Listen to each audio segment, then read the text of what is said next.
श्री राधे श्रीमद्भागवत महापुराण नवम स्कंद द्वादशो अध्याय इच्छाकुवंश के शेष राजाओं का वर्णन।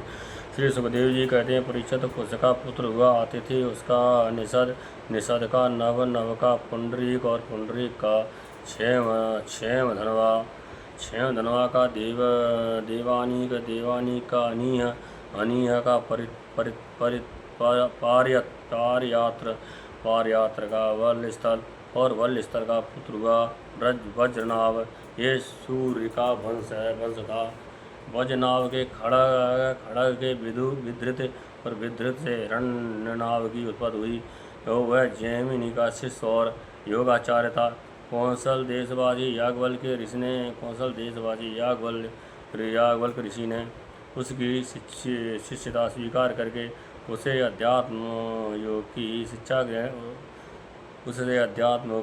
ग्रहण की थी।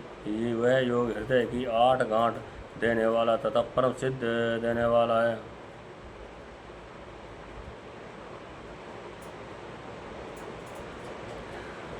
हिरण्यनाभ का पुत्र, हिरण्यनाभ का पुष्य, पुष्य का ध्रुवसंधि, ध्रुवसंधि का सुदर्शन, सुदर्शन का अनिर्वण, अनिर्वण का शीघ्र और शीघ्र का पुत्र हुआ मरु।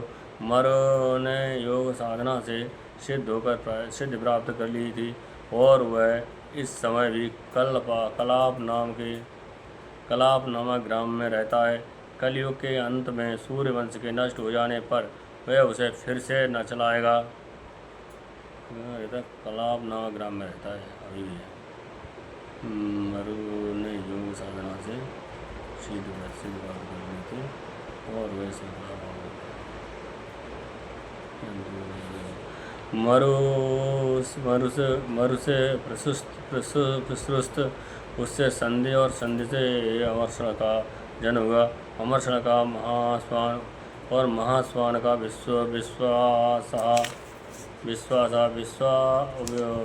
विश्वासा का प्रसिजनित का तक्षक और तक्षक का पुत्र हुआ बृहद्दल हुआ। परीक्षित ऋषि बृहद्दल को तुम्हारे पिता अभिमन्यु ने युद्ध में मार डाला। तुम्हारा पिता अभिमन्यु ने युद्ध में मार डाला।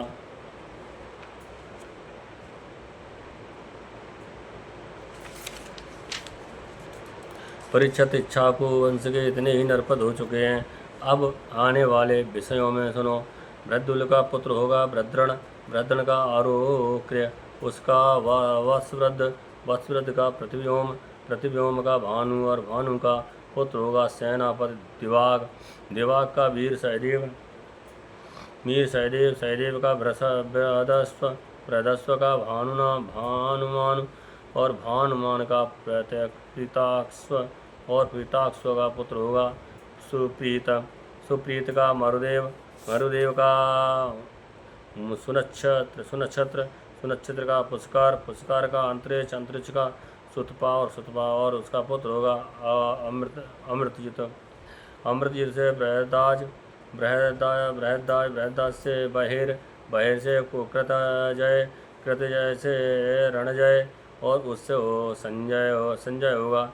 संजय का शाक्य, उसका शुद्धोद और शुद्धोद का लांगल का प्रसन्नजित का पुत्र होगा क्षुद्र, प्रसन्नजित का पुत्र क्षुद्र होगा। क्षुद्र के रण के सूरत और सूरत से इस वंश के अंतिम राजा सुमित्र का जन्म हुआ होगा। ये सब बृहद्दल के वंशधर होंगे। इक्ष्वाकु का ये वंश सुमित्र तक ही रहेगा, क्योंकि सुमित्र के राजा होने पर कलयुग में यह वंश समाप्त हो जाएगा। जय जय श्री राधे। इति श्रीमद्भागवते महापुराणे परमहंसायां संहितायां नवम स्कंदे इक्ष्वाकुवंश वर्णन नाम द्वादशो अध्याय। जय जय श्री